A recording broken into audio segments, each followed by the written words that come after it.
If you're tuning in for the first time, there's two videos in front of this. The first one is the 4-into-1 turbo header install. We get rid of these stock manifolds and get those ready for those twin turbos you just saw go on. And then the second video is the fuel system upgrades. If you haven't seen those, hit stop, go back and watch them, and then come back to right now. But if you're all caught up, this is gonna be kind of an in-the-middle video. I'm gonna run through everything from the fuel system to all the way where you saw now, which is basically everything but the cold side installed. We're gonna do a lot of time-lapse work, and we're gonna hit pause for a couple key points to go over some things that you should know if you're doing this at home. First things first, let's kick it off with that oil scavenge system. Super trick, something that Hellion does because these are a low mount turbo kit. So I will show you the install on the bench, getting everything ready, throwing it in the car on a time lapse, and then hit you guys with a couple quick tips on things I learned along the way. Let's get started. Get yourself some feeler gauges. They want 100 thousandths, give or take, in between the bolt heads and this. It's hard to get it perfect, I'll tell you that much. So you got to get it to where you know, it's like, all right, close enough, and just stop, and then we'll go throw this on the car. Got everything installed in the way of the oil scavenge pump. A couple things to note. It is gonna be kind of tough to get the stock crank bolt out unless you have a special type of tool.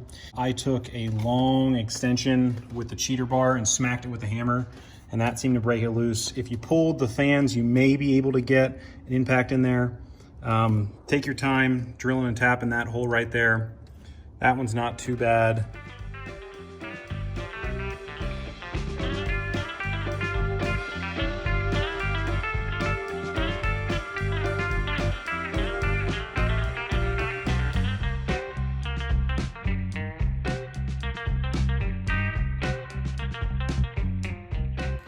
All right, now that you've got the scavenge system installed, the next step is to get everything prepped and ready. We're talking about what Hellion calls the up pipes. Now, the up pipes are basically what mount to your exhaust manifolds, and then your turbos mount to those. So there's two. It does matter on which side goes to where. So you got to get those prepped on the bench first. We'll throw the time lapse on. I'll show you what you got to do to get those prepped before you ever even get up in the car, and then we will go on to the next step.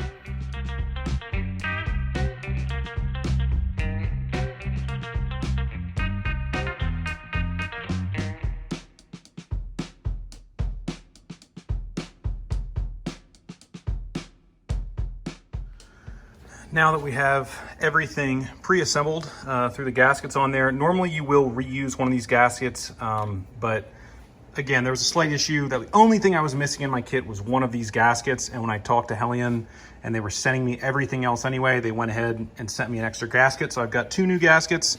That's the only difference between your kit and mine.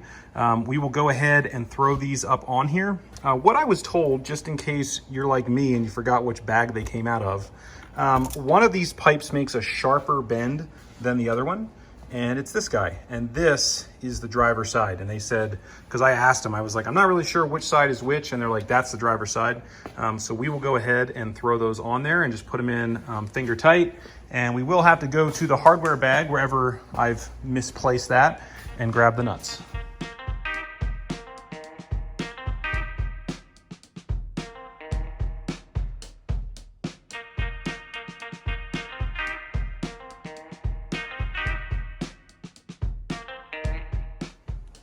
So if you've ever messed with a supercharger before, this shouldn't be new to you. Basically, you're gonna loosen these 4 13 millimeter, actually probably 6 13 millimeter bolts, and that allows you to clock the compressor with respect to the turbo, and basically allow you to get everything aligned in place. So we're gonna loosen that on the bench, throw those in there with the nuts and the gaskets, and have everything loose until we get it in the spot we want it.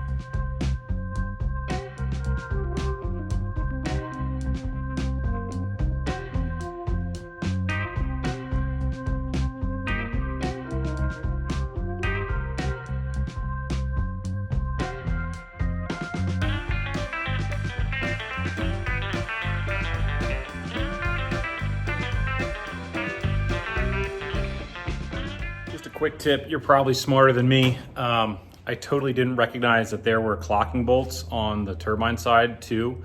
So if we back up, before you put the turbo in, loosen those bolts as well, because I thought I got the compressor side clocked correctly. Let me show you what I mean here. I think I have the compressor side for, you know, each of these. I know you can't really see, clocked correctly, but then I was looking at where the oil needs to go to, and it was totally wrong. And you'll need to spin it anyway per the instructions. So I'll flip the camera around, point it at those bolts, and that way you know what you need to loosen. Yeah, so just like the compressor side, you've got these are 10 millimeter. What threw me off was the instructions talk about 13 millimeter. These are 13, but on the base turbos, these are only 10. So you'll need to loosen these, and that lets you spin this center section here, which will be required to mount your oil drain and feed.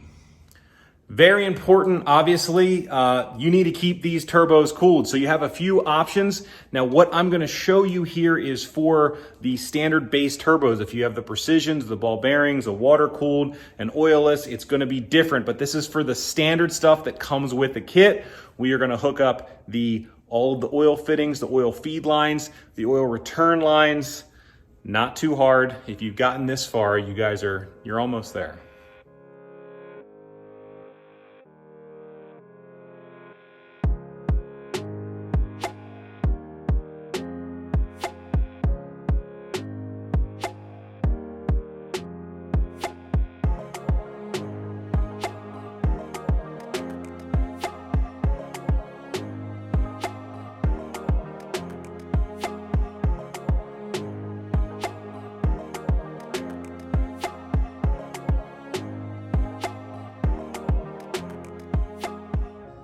I didn't get it all on camera, or maybe any of it on camera, but I just finished installing the oil feed and drain lines. Let me show you what I did. I had a couple ideas, but I was gonna make a bracket that came from up here and came back and grabbed this, but actually everything is pretty sturdy. I'll flip the camera around and show you. So you've got your two tanks. This is the newer design from Helion. The old design used to have a tank in the middle. They switched up, so you've got these tanks that bolt to the bottom of each turbo. There's a lot of adjusting you need to do to basically access the feed line and then rotate everything. And so you're gonna be loosening and tightening. It's kind of a pain, but you'll get there. Basically though, I was trying to space this back as far as I can from the drain plug, because I know when it's time to drain the oil in the future, it's gonna hit this. So maybe I'll make a little piece out of metal that grabs these two tabs and kind of diverts the oil back down, so I'm not totally making a mess every time. We'll have to see. We'll cross that bridge when we get there. But anyways, so yeah, you install your feed lines. There's a check valve here, so the flow comes from the engine to the turbos. There's a restrictor that you put in both ends. Make sure you put sealant on all the threads, and then this is your return that goes back to your scavenge pump. I did grab some little P-clamps, 8L clamps, whatever you want to call them, and found a couple spots that I think hold everything in a nice spot. And it's all nice and firm. I mean, nothing's going anywhere. You want a little bit of vibration, but it's not like it's going to be bouncing and hitting stuff. If I really want to, you've already got these drilled and tapped holes here. You could make a bracket, and I did buy some metal for that, but ultimately I decided not to. So next step is going to be hanging the wastegates.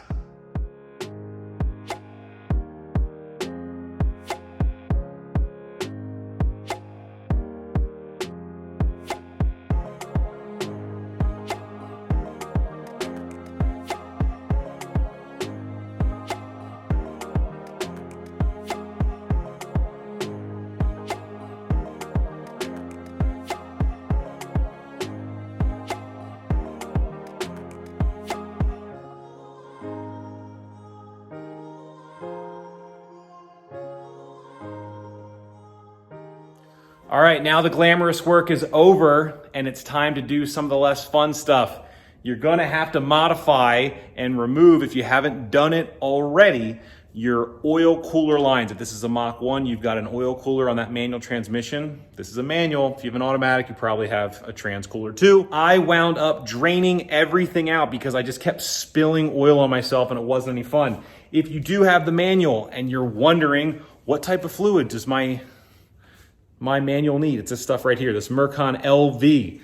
Just looking at it, it seems a lot like ATF, but it's whatever it is. That's the stuff that you need. If you've got an automatic, there's a U in front of it.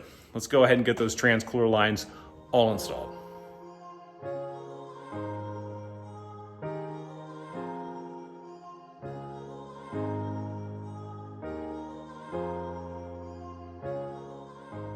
So as you saw in the time lapse, they have you modify the stock lines. I recommend making all your connections on the ground and then looping it up as a U, putting it in place, and then cutting it later.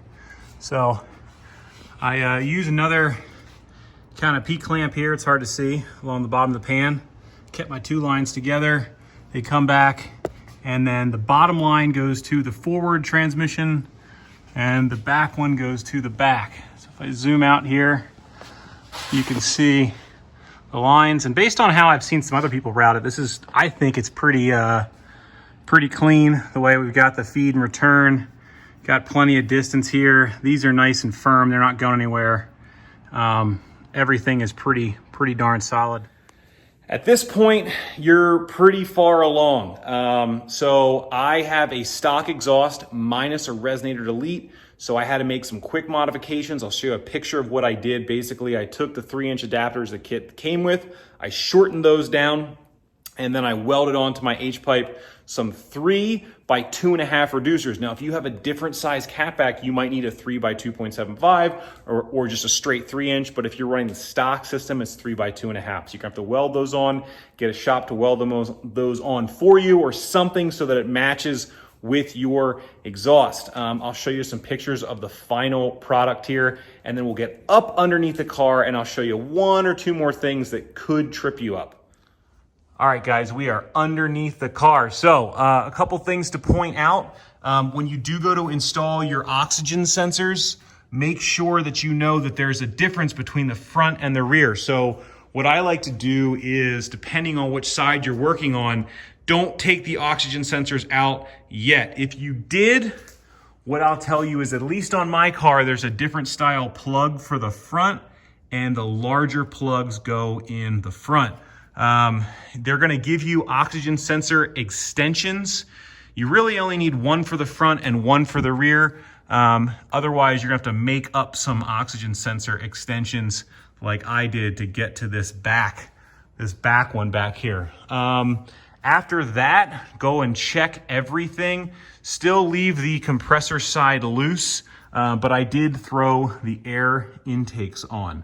So if folks are worried about these things sucking up water, they do make a 45-degree angle up. You've got the steering rack on this side. You've got kind of a bunch of stuff in here, so it's not like they're just dangling down with filters. They actually do rotate upwards.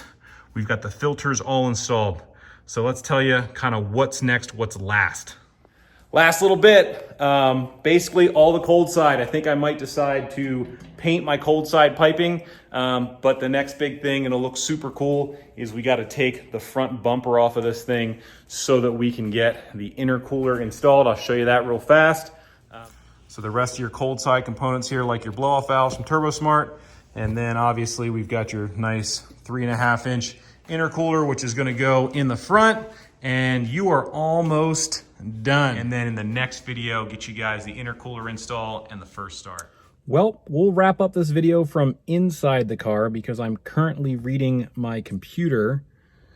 I'm beep booping right now. It's hooked up to HP tuners. We are sending the stock file to my tuner, which means we're getting very close. So in the next video, for sure, you'll see the intercooler and the cold side portion of the install, maybe even a first start if I can get everything back. You guys will see that soon. I'm super excited. We are getting very close. Really appreciate you guys watching. Like I said, if you haven't, go back and watch the first 2 videos, and then please subscribe, because then you'll see, hit the notification button, and then you'll see when new videos pop up. Enjoy the rest of your night. Talk to you later.